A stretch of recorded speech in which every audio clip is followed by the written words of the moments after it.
क्या होगा अगर मैं आपसे कहूं कि आपकी सक्सेस, आपकी फेलियर, आपका पैसा, आपकी हेल्थ और यहाँ तक कि आपका फ्यूचर भी एक ऐसी चीज तय कर रही है जिस पर शायद आपका ध्यान ही नहीं जाता। वह चीज है आपकी हैबिट्स। अध्याय 1 थे हैबिट लूप। लेकिन सबसे बड़ा सवाल यह है कि आखिर हैबिट्स बनती कैसे है? क्यों कुछ आदतें हमारे जीवन का हिस्सा बन जाती है और हम चाहकर भी उनसे छुटकारा नहीं पा पाते? चार्ल्स डुहिग कहते हैं कि हर हैबिट के पीछे एक छिपा हुआ सिस्टम काम करता है जिसे वह द हैबिट लूप कहते हैं। यह लूप 3 हिस्सों से मिलकर बना होता है, क्यू, रूटीन और रिवार्ड। इसे एक आसान उदाहरण से समझते हैं। मान लीजिए हर दिन दोपहर में आपको अचानक कुछ मीठा खाने का मन करता है। यह इच्छा ही आपका क्यू है। इसके बाद आप उठकर कैंटीन जाते हैं और चॉकलेट या बिस्किट खरीद लेते हैं। यह आपकी रूटीन है।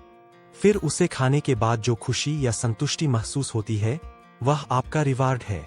जब यह प्रक्रिया बार बार दोहराई जाती है तो आपका दिमाग इसे याद कर लेता है और धीरे धीरे यह एक ऑटोमेटिक हैबिट बन जाती है। यही कारण है कि कई बार हम बिना सोचे समझे मोबाइल उठा लेते हैं। फोन की नोटिफिकेशन क्यों बनती है? मोबाइल चेक करना रूटीन बन जाता है और नई जानकारी देखने का मजा रिवार्ड बन जाता है। कुछ समय बाद यह सब इतना ऑटोमेटिक हो जाता है कि हमें एहसास भी नहीं होता कि हम ऐसा क्यों कर रहे हैं। बुक में एक महिला की कहानी बताई गई है जिसका नाम लिसा था। उसकी जिंदगी पूरी तरह बिखरी हुई थी, लेकिन उसने एक छोटी सी हैबिट बदलने का फैसला किया। धीरे धीरे उसके जीवन के दूसरे हिस्से भी बदलने लगे। इससे पता चलता है कि जब हम अपने हैबिट लूप को समझ लेते हैं तो हम अपनी जिंदगी की दिशा बदल सकते हैं। सबसे दिलचस्प बात यह है कि हमारा दिमाग आलसी होता है। वह हर काम को आसान बनाना चाहता है, इसलिए जो काम बार बार दोहराया जाता है उसे वह ऑटोमेटिक मोड पर डाल देता है। यही वजह है कि अच्छी और बुरी दोनों तरह की हैबिट्स समय के साथ मजबूत होती जाती है।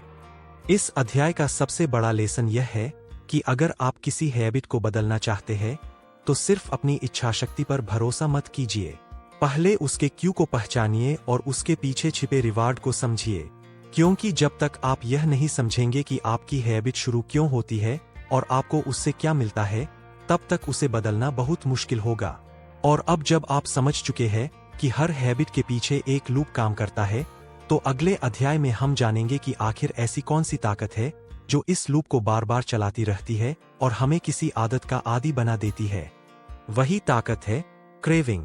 अध्याय 2 नई हैबिट्स कैसे बनती है। पिछले अध्याय में हमने जाना था कि हर हैबिट एक लूप पर काम करती है, क्यू, रूटीन और रिवार्ड।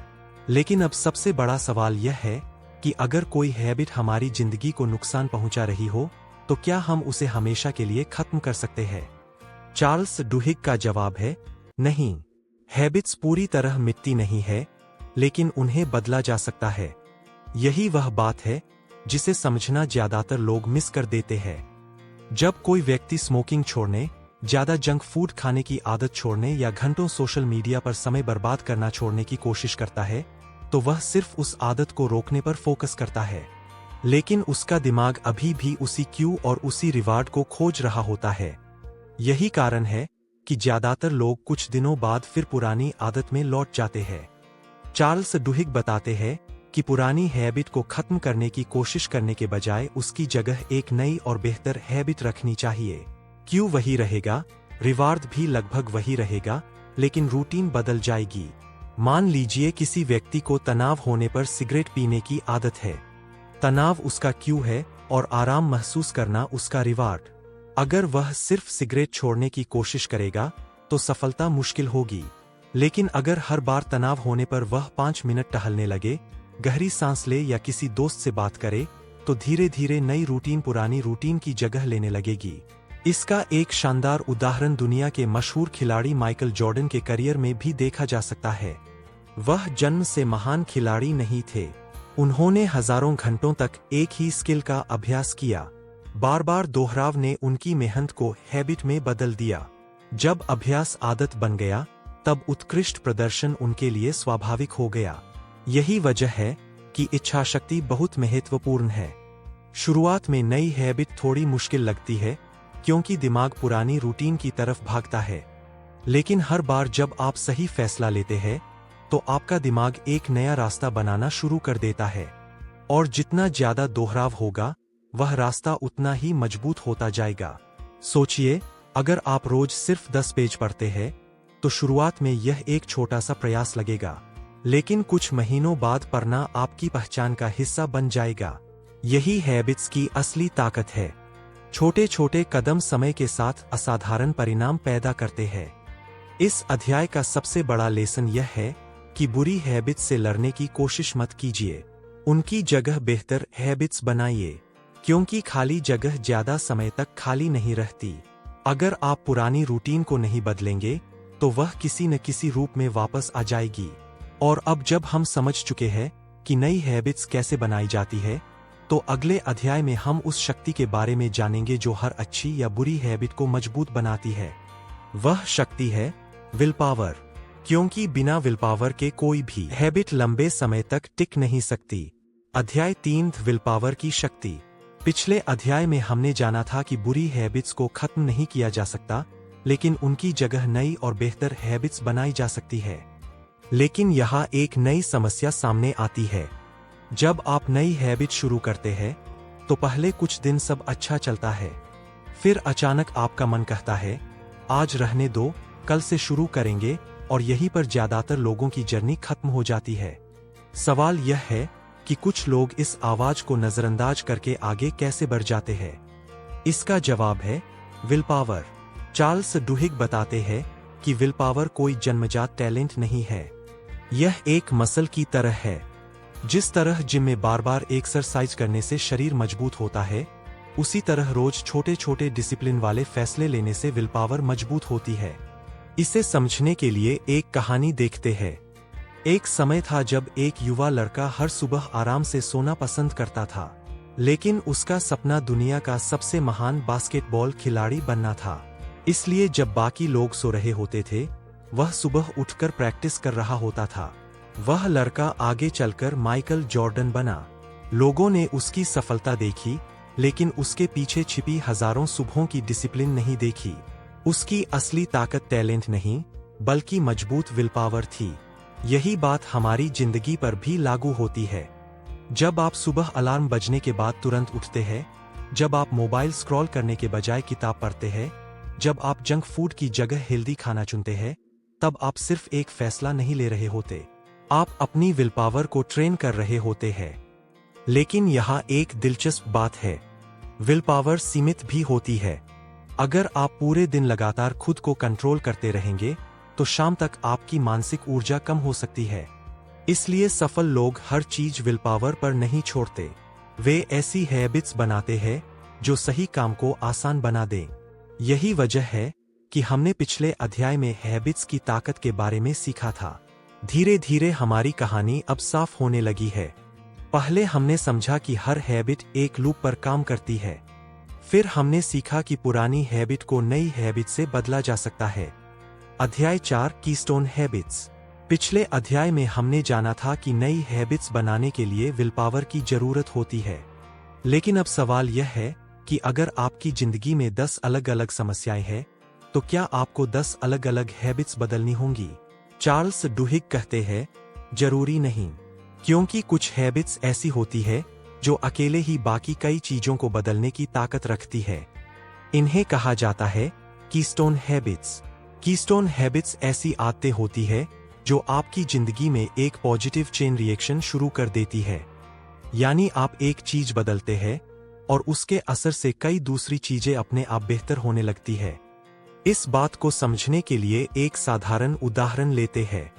मान लीजिए एक व्यक्ति रोज सुबह 30 मिनट एक्सरसाइज करना शुरू करता है। पहली नजर में यह सिर्फ एक फिटनेस हैबिट लगती है, लेकिन कुछ हफ्तों बाद वह बेहतर महसूस करने लगता है। उसकी एनर्जी बढ़ जाती है, वह जंक फूड कम खाने लगता है, रात को जल्दी सोने लगता है, सुबह समय पर उठने लगता है, ऑफिस में उसका फोकस बेहतर हो जाता है। अब सोचिए, उसने सिर्फ एक हैबिट शुरू की थी, लेकिन उसके प्रभाव से उसकी पूरी लाइफस्टाइल बदलने लगी। यही कीस्टोन हैबिट की असली ताकत है। चार्ल्स डुहिग बुक में बताते हैं कि बहुत से सफल लोगों की जिंदगी में ऐसी एक या दो हैबिट्स जरूर होती है जिन्होंने बाकी सभी बदलावों की नींव रखी। उदाहरण के लिए, जब कोई व्यक्ति रोज पढ़ने की आदत विकसित करता है तो वह सिर्फ नई जानकारी नहीं सीखता, उसका माइंडसेट बदलता है, उसके फैसले बेहतर होते हैं, उसका आत्मविश्वास बढ़ता है और धीरे धीरे उसका पूरा भविष्य बदलने लगता है। इसी तरह समय पर उठना भी एक शक्तिशाली कीस्टोन हैबिट है। जब आप सुबह जल्दी उठते हैं तो आपके पास सोचने, सीखने और अपने दिन को प्लान करने का समय होता है। धीरे धीरे आपका जीवन रिएक्टिव मोड से निकलकर प्रोडक्टिव मोड में आने लगता है। अब तक हमारी कहानी में एक पैटर्न बन चुका है। पहले हमने समझा कि हर हैबिट एक लूप से बनती है। फिर हमने सीखा कि पुरानी हैबिट्स को नई हैबिट्स से बदला जा सकता है। उसके बाद हमने जाना कि इस बदलाव को बनाए रखने के लिए विल पावर की जरूरत होती है। और अब हमें पता चला कि सभी हैबिट्स बराबर नहीं होती। कुछ हैबिट्स ऐसी होती है जो बाकी कई अच्छी हैबिट्स को जन्म देती है। यही वजह है कि सफल लोग हर चीज एक साथ बदलने की कोशिश नहीं करते। वे पहले एक सही कीस्टोन हैबिट चुनते हैं और उस पर लगातार काम करते हैं। फिर बाकी बदलाव धीरे धीरे अपने आप होने लगते हैं। लेकिन यहाँ एक और दिलचस्प सवाल उठता है, अगर हैबिट्स इतनी शक्तिशाली है तो क्या सिर्फ व्यक्ति ही इनका इस्तेमाल करते हैं, या बड़ी बड़ी कंपनियां भी हमारे व्यवहार को प्रभावित करने के लिए हैबिट्स का उपयोग करती है? अगले अध्याय में हम जानेंगे कि दुनिया की सबसे सफल कंपनियां लोगों की हैबिट्स को कैसे समझती है, कैसे उन्हें प्रभावित करती है और कैसे कभी कभी हमें पता भी नहीं चलता कि हमारे फैसलों के पीछे हमारी अपनी सोच नहीं बल्कि हमारी आदतें काम कर रही होती है। अध्याय 5, बिजनेस और हैबिट्स। पिछले अध्याय में हमने जाना था कि कुछ कीस्टोन हैबिट्स हमारी पूरी जिंदगी बदल सकती है। लेकिन अब कहानी एक नए मोड़ पर पहुंचती है। अगर हैबिट्स इतनी शक्तिशाली है कि वे किसी व्यक्ति का भविष्य बदल सकती है, तो सोचिए बड़ी बड़ी कंपनियां इस ताकत का इस्तेमाल कैसे करती होंगी। क्या यह संभव है कि कई बार हम जो खरीदते हैं वह हमारी जरूरत नहीं बल्कि हमारी आदतों का परिणाम हो? चार्ल्स डुहिग बताते हैं कि दुनिया की सबसे सफल कंपनियां सिर्फ प्रोडक्ट नहीं बेचती, वे लोगों की हैबिट्स को समझती है। वे यह जानने की कोशिश करती है कि लोग कब खरीदारी करते हैं, क्यों खरीदारी करते हैं और किस भावना में खरीदारी करते हैं। क्योंकि एक बार अगर किसी कंपनी ने आपकी हैबिट समझ ली तो वह आपको बार बार अपना ग्राहक बना सकती है। सोचिए, जब आप किसी मॉल में जाते हैं और अचानक ऐसी चीज खरीद लेते हैं जिसकी आपको जरूरत भी नहीं थी, तो क्या वह सिर्फ आपका फैसला था? शायद नहीं। इसके पीछे सालों की रिसर्च, मार्केटिंग और कंज्यूमर बिहेवियर की समझ काम कर रही होती है। बुक में एक दिलचस्प उदाहरण दिया गया है। एक बड़ी रिटेल कंपनी ने अपने ग्राहकों के खरीदारी पैटर्न का अध्ययन किया। उन्हें पता चला कि कुछ खास चीजें खरीदने वाले लोगों की जिंदगी में कुछ बड़े बदलाव चल रहे होते हैं। इस जानकारी के आधार पर कंपनी ग्राहकों को वही प्रोडक्ट दिखाने लगी जिनकी उन्हें भविष्य में जरूरत पड़ सकती थी। नतीजा यह हुआ कि बिक्री में जबरदस्त बढ़ोतरी हुई।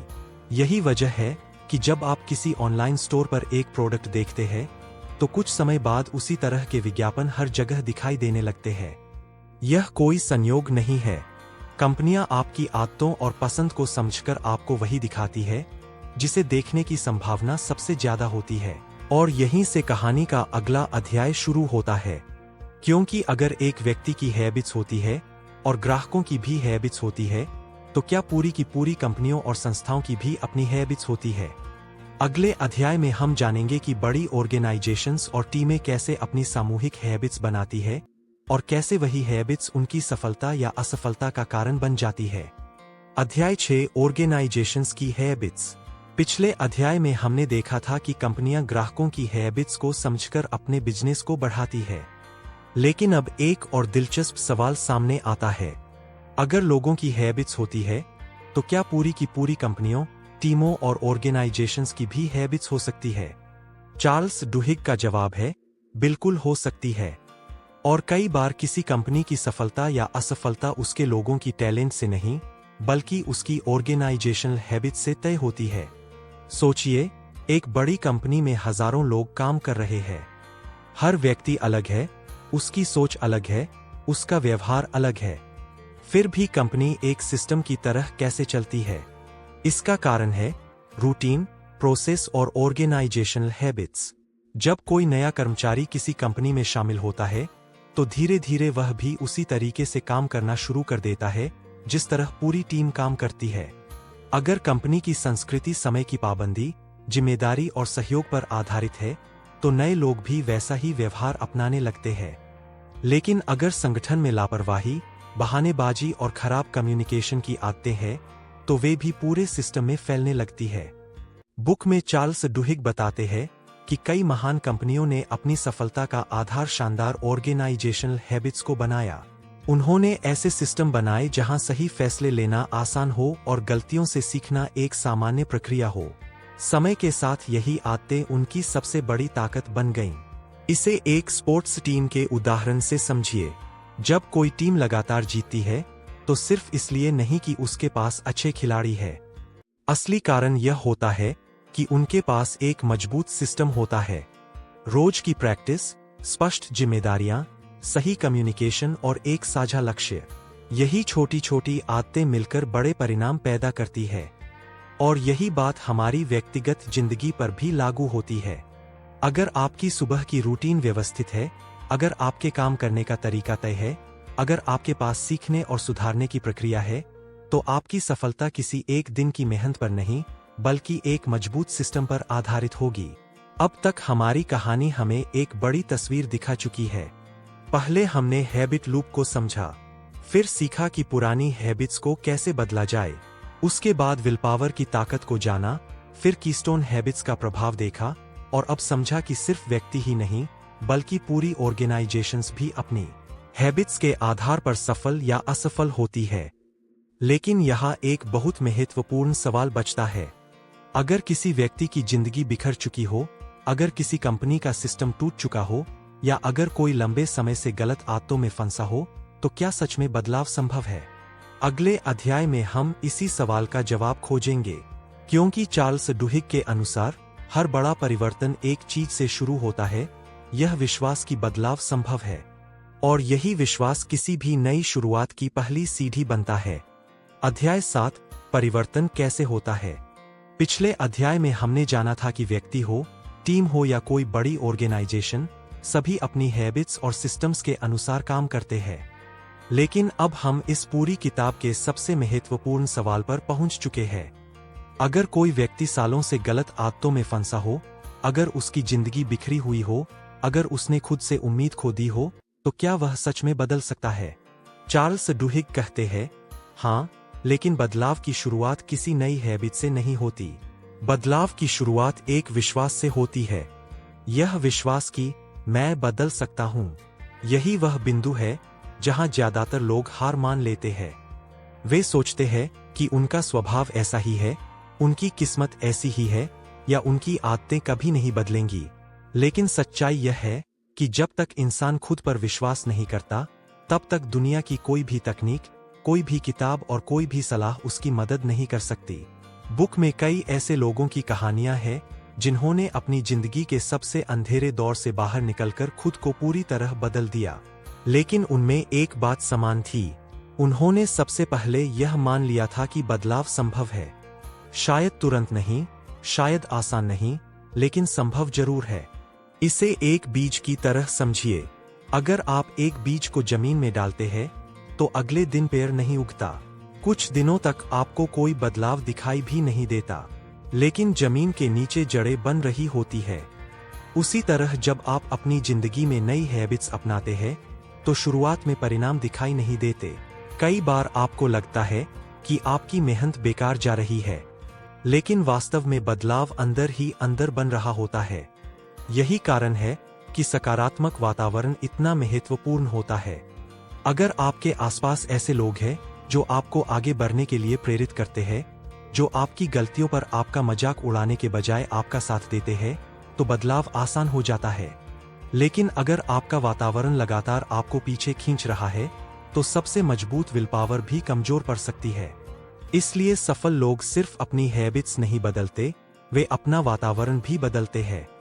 वे ऐसे लोगों के साथ समय बिताते हैं जो उन्हें बेहतर बनने के लिए प्रेरित करें, क्योंकि इंसान अकेले नहीं बदलता, वह अपने माहौल के साथ बदलता है। अब तक हमारी पूरी यात्रा को देखिए। हमने सीखा कि हैबिट्स कैसे बनती है, फिर जाना कि उन्हें कैसे बदला जा सकता है, विल पावर की ताकत को समझा, कीस्टोन हैबिट्स का प्रभाव देखा, बिजनेस और ऑर्गेनाइजेशंस में हैबिट्स की भूमिका को जाना, और अब हमने समझा कि इन सभी बदलावों की जड़ में एक चीज होती है, विश्वास। लेकिन यह कहानी खत्म नहीं होती, क्योंकि बदलाव सिर्फ व्यक्ति के अंदर नहीं होता। कई बार पूरा समाज बदलता है, पूरे समुदाय बदलते हैं, और यह बदलाव भी हैबिट्स की वजह से ही होता है। अगले अध्याय में हम जानेंगे कि हमारे आसपास के लोग, हमारा समाज और हमारे रिश्ते हमारी हैबिट्स को कैसे प्रभावित करते हैं। क्योंकि कई बार हम जो बनते हैं वह सिर्फ हमारी पसंद का परिणाम नहीं होता, बल्कि उन लोगों का भी असर होता है जिनके साथ हम अपना समय बिताते हैं। अध्याय 8, सोशल हैबिट्स। पिछले अध्याय में हमने जाना था कि किसी भी बदलाव की शुरुआत विश्वास से होती है। लेकिन अगर आप ध्यान दें तो एक और सवाल सामने आता है, आखिर यह विश्वास पैदा कहां से होता है? कई बार हम अकेले मजबूत नहीं बनते, कई बार हमें मजबूत बनाते हैं हमारे आसपास के लोग। और यहीं से शुरू होती है सोशल हैबिट्स की कहानी। चार्ल्स डुहिग बताते हैं कि इंसान जितना सोचता है उससे कहीं ज्यादा अपने आसपास के लोगों से प्रभावित होता है। हम क्या पहनते हैं, कैसे बोलते हैं, क्या सोचते हैं, यहाँ तक कि हमारी कई आदतें भी हमारे वातावरण और हमारे समूह से बनती है। जरा अपने जीवन पर नजर डालिए। अगर आपके दोस्त रोज किताबें पढ़ते हैं, नई चीजें सीखते हैं और अपने लक्ष्यों पर काम करते हैं, तो धीरे धीरे आप भी वैसा ही करने लगते हैं। लेकिन अगर आपके आसपास के लोग हमेशा शिकायत करते हैं, समय बर्बाद करते हैं और बहाने बनाते हैं, तो उनकी आदतें भी धीरे धीरे आपके व्यवहार का हिस्सा बनने लगती है। इसीलिए कहा जाता है कि आप उन 5 लोगों का औसत बन जाते हैं जिनके साथ आप सबसे ज्यादा समय बिताते हैं। इस बात का एक शानदार उदाहरण हमें इतिहास में भी देखने को मिलता है। जब कोई सामाजिक आंदोलन शुरू होता है तो शुरुआत में कुछ ही लोग उसका हिस्सा होते हैं, लेकिन जैसे जैसे अधिक लोग जुड़ते हैं वह एक सामूहिक आदत बन जाती है। फिर वही आदत हजारों और लाखों लोगों के व्यवहार को प्रभावित करने लगती है। यही सोशल हैबिट्स की असली शक्ति है। सोचिए, अगर किसी ऑफिस में सभी लोग समय पर पहुंचते हैं तो नया कर्मचारी भी समय पर आने लगता है। अगर किसी परिवार में रोज पढ़ने की आदत है तो बच्चों में भी पढ़ने की संभावना बढ़ जाती है। अगर किसी समूह में फिटनेस को महत्व दिया जाता है तो उसके सदस्य भी स्वस्थ जीवन शैली अपनाने लगते हैं। यानी कई बार हमारी हैबिट्स सिर्फ हमारे फैसलों से नहीं बनती, बल्कि उन लोगों से बनती है जिनके बीच हम रहते हैं।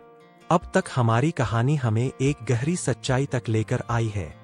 हमने हैबिट लूप को समझा, हैबिट्स बदलना सीखा, विल पावर की ताकत को जाना, कीस्टोन हैबिट्स का प्रभाव देखा, बिजनेस और ऑर्गेनाइजेशंस में हैबिट्स की भूमिका को समझा, फिर जाना कि बदलाव विश्वास से शुरू होता है।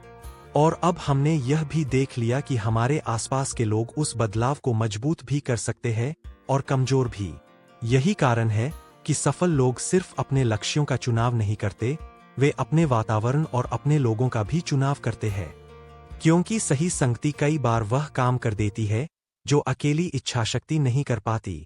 लेकिन अब इस पूरी यात्रा का सबसे महत्वपूर्ण सवाल बचता है।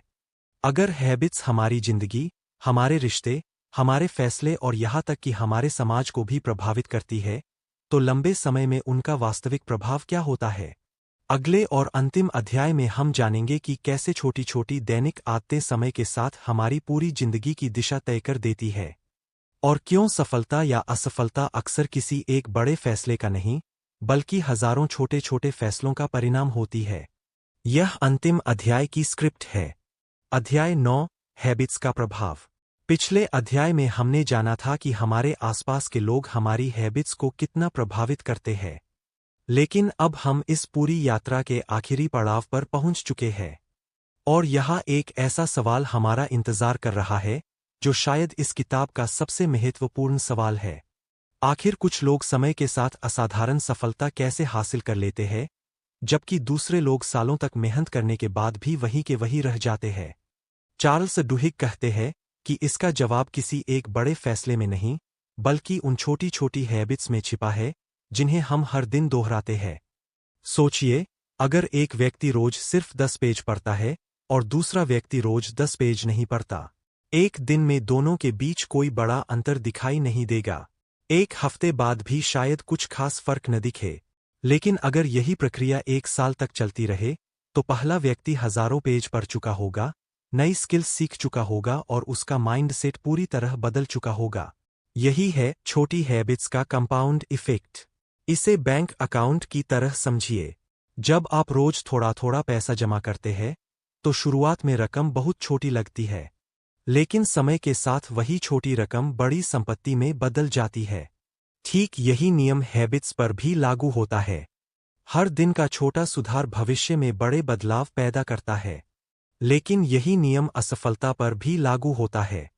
अगर कोई व्यक्ति रोज थोड़ा थोड़ा समय बर्बाद करता है, अपनी सेहत को नजरअंदाज करता है और गलत आदतों को दोहराता है, तो शुरुआत में नुकसान दिखाई नहीं देता, लेकिन सालों बाद वही छोटी गलतियां बड़े परिणाम पैदा कर देती है। और अब जब हम इस पूरी किताब की यात्रा को पीछे मुड़कर देखते हैं, तो एक अद्भुत तस्वीर सामने आती है। हमने सबसे पहले हैबिट लूप को समझा, फिर सीखा कि पुरानी हैबिट्स को नई हैबिट्स से कैसे बदला जा सकता है।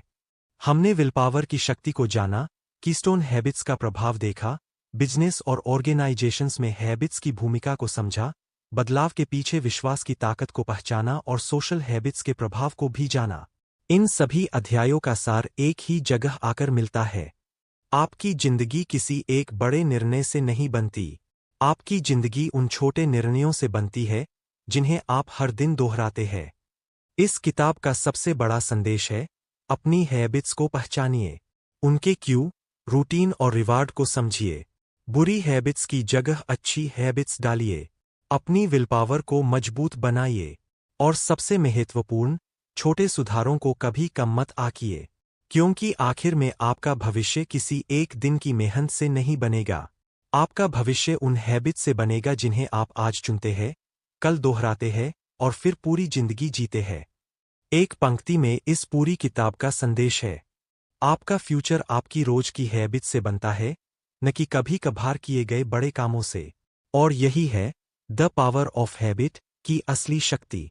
यह अध्याय पूरी किताब की कहानी को समेटते हुए एक मजबूत निष्कर्ष देता है।